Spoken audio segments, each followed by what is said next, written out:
Esta es la entrevista de Fausto Yepes, hoy con...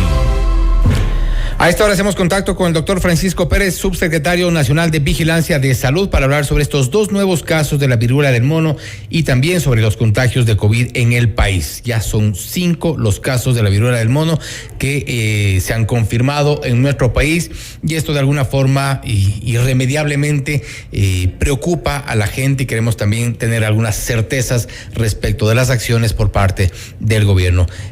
Doctor Pérez, gracias por estar con nosotros. Bienvenido. Buenas noches, muchas gracias por la invitación. Doctor, sí, ¿cuáles son las acciones inmediatas que se ha tomado? Una vez que se ha confirmado este ya 5º caso en nuestro país, entendemos que hay un aislamiento y también hay un cerco epidemiológico que está siendo vigilado en este momento. Sí, efectivamente, bueno, nosotros desde que empezó la emergencia nacional o la alerta epidemiológica que se dio en el mes de mayo, nosotros ya empezamos a prepararnos de alguna forma, no hay una preparación mayor que activar los procesos de vigilancia. Hemos activado los procesos de vigilancia y los medios diagnósticos para poder efectivamente caracterizar adecuadamente a los pacientes. Y con este último caso que hemos tenido confirmado, pues hemos hecho aquello. Estamos intentando cerrar el círculo epidemiológico para corroborar si existe o no existe relación entre este último caso y alguno de los casos anteriores, ¿no? Al parecer no, parece que es más bien de otra fuente de contagio. Y si ocurriese esto y nosotros tenemos ya la certeza de que esto ha ocurrido, pues nosotros podríamos pensar que al menos en la ciudad de Guayaquil puede existir ya un contagio comunitario, pero todavía, como digo, hasta no tener todos los cercos cerrados, no podemos aventurarnos a decir aquello. Estamos haciendo las investigaciones del caso y estamos en este proceso. ¿En qué consiste este cerco epidemiológico y cuántas personas están? Se habla de 120 en algunos casos, se había hablado, pero ¿cuánto involucra el cerco epidemiológico establecido para cada uno de los 5 casos? Porque también hay que tomar en cuenta que en estos casos cada cual tiene un origen distinto, tienen un lugar de vivienda distinto y hay un cerco establecido en cada uno de los casos. Efectivamente, cuando hablábamos de 120 personas sospechosas es lo que nosotros hemos tenido hasta el momento, es decir, nosotros desde que se emitió la alerta, que fue en el mes de mayo, en los subsiguientes días tuvimos una suerte de alarmas por la población que acudían con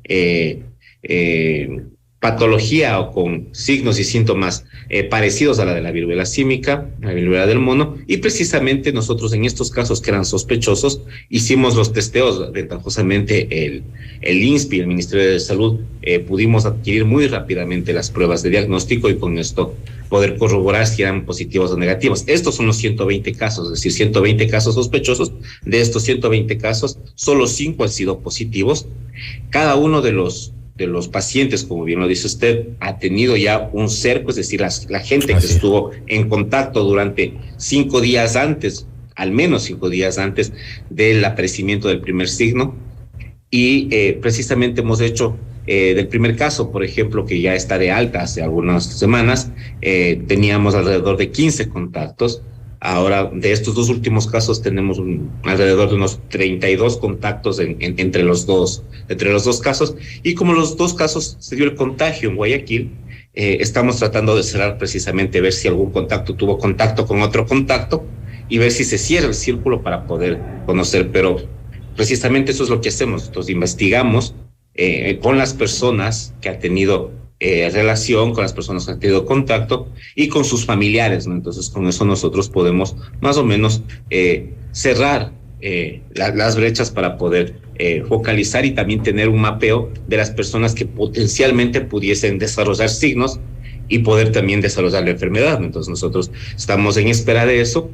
Las personas tienen que esperar entre 5 y 7 días desde el inicio de los síntomas de la persona o desde la fecha de contacto de la persona para poder que salgan del círculo. Cuando pasa este tiempo y no han desarrollado síntomas, salen del círculo epidemiológico y pues están dados de alta epidemiológica las personas que no han desarrollado ninguna sintomatología.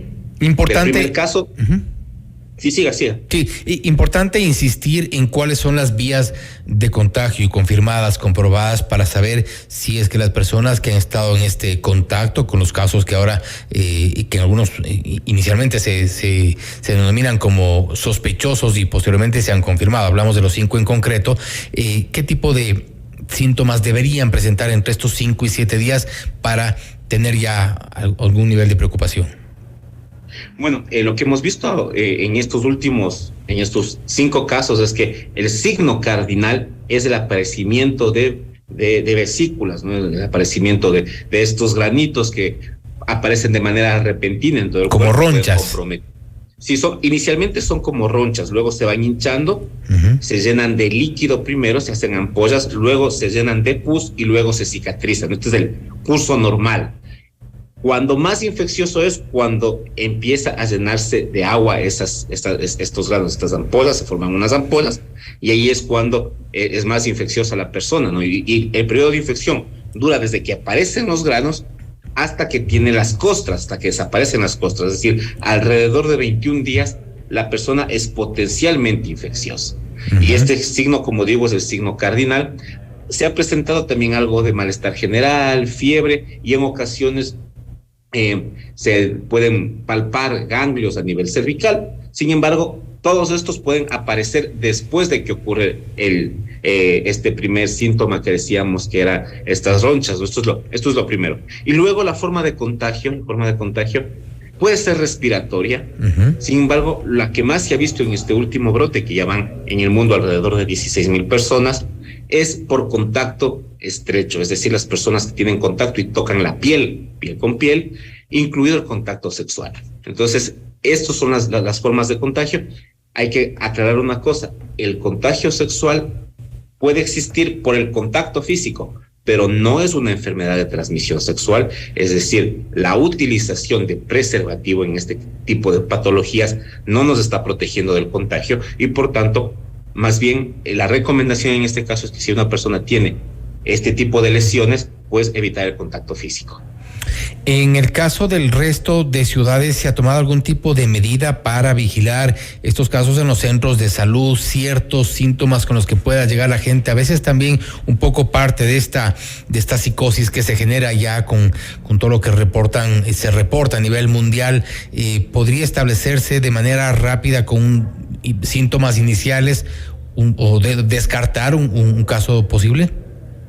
Sí, por supuesto, ¿no? De hecho, la mayoría de casos que tuvimos, por ejemplo, al inicio tuvimos muchos casos sospechosos en Cuenca, hemos tenido en Manabí, hace 2 días teníamos una persona sospechosa en Manabí que salió negativa, ¿no? Entonces, claro, nosotros precisamente eso es lo que hicimos, nos levantamos la alerta epidemiológica. Al levantar la alerta epidemiológica es un documento normativo que lo suscribe la Subsecretaría Nacional de Vigilancia y que es de obligatorio cumplimiento en el Sistema Nacional de Salud.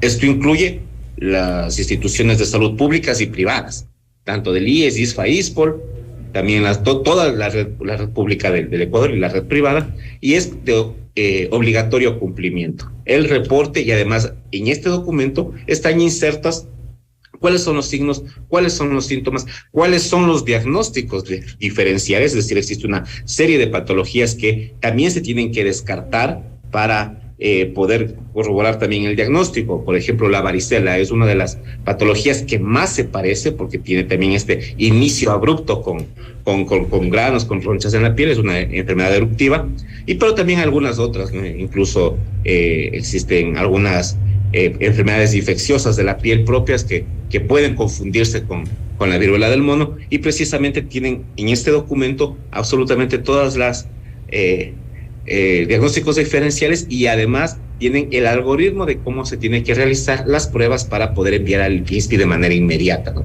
El INSPI tiene en sus 4 laboratorios capacidades de diagnóstico, es decir, en Quito, Guayaquil, Cuenca y Macas, tenemos y tenemos los laboratorios del INSPI que están procesando muestras. Tenemos alrededor de 1,000 pruebas en este momento. Hemos ordenado ya la compra de más pruebas para poder tener stock adecuado de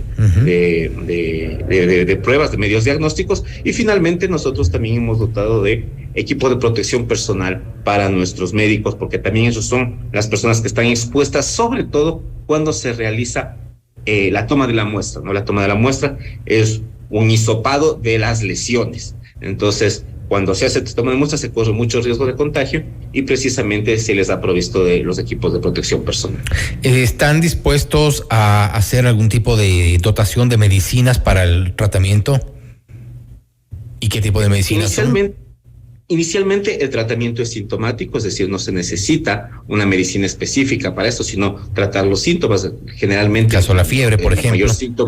El mayor síntoma es la fiebre, el malestar general, la comezón, se les da antihistamínicos para evitar que se rasquen, porque también cuando se rascan es más propenso, por ejemplo, a que estas se riegue por el cuerpo y se queden en la ropa de cama, por ejemplo. La ropa de cama también, si una persona no tiene los cuidados adecuados, al momento de retirar o lavar, puede también contaminarse. Entonces, es también una vía de contagio.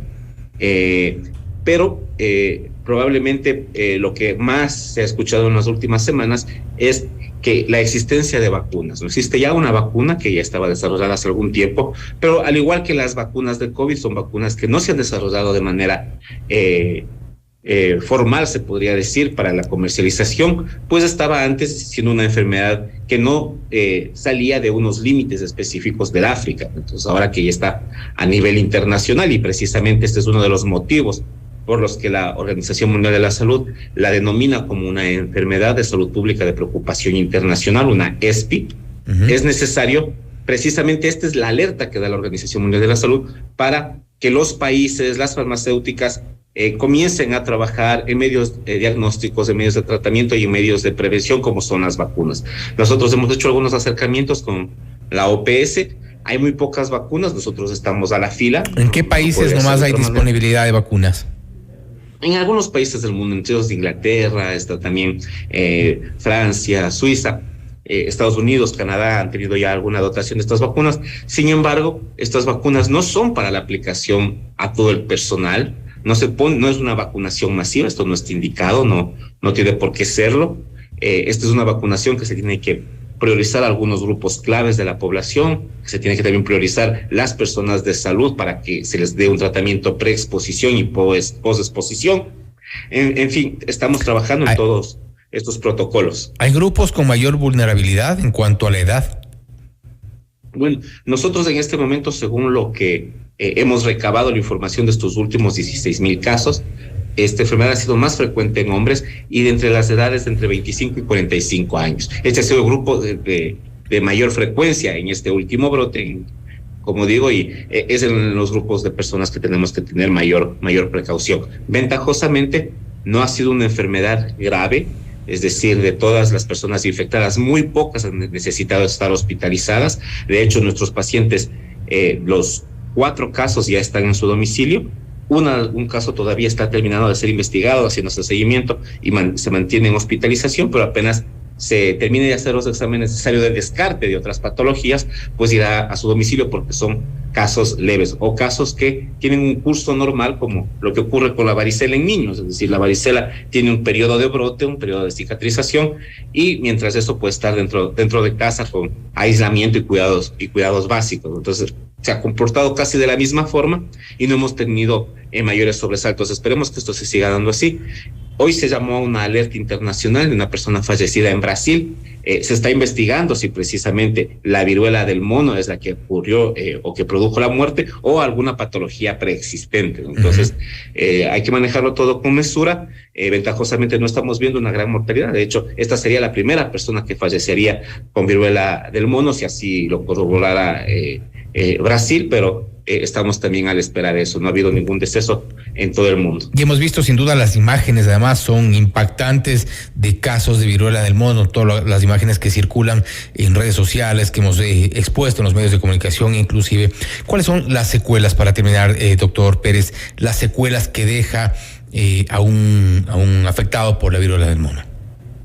En primer lugar, no debería tener ningún tipo de secuela, ¿no? Es decir, tiene un curso normal la enfermedad, es decir, se hace la pústula, primero la pápula, la pústula y luego la descamación o la cicatrización. Las costras caen naturalmente y no debería quedar cicatriz. El principal problema que hemos visto hasta ahora, y al igual que la varicela, son las cicatrices, las zonas de lesión que se rascan, que se frotan, y esto sería la complicación. Todavía es muy pronto para saber si hay algún tipo de complicación a largo plazo.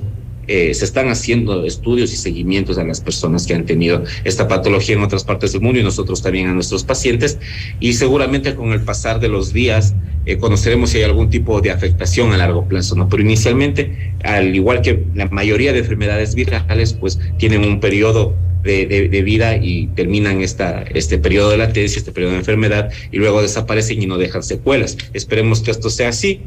Hasta el momento no se ha visto un comportamiento diferente, pero como digo, es muy pronto para ver. Estamos apenas a 1 mes y medio más o menos de la declaratoria de emergencia, y estamos siempre pendientes de las nuevas directrices que nos den los organismos supranacionales y también de las últimas evidencias científicas. Doctor Pérez, no quiero cerrar la entrevista sin antes preguntarle una respuesta muy corta, por favor, en honor al tiempo.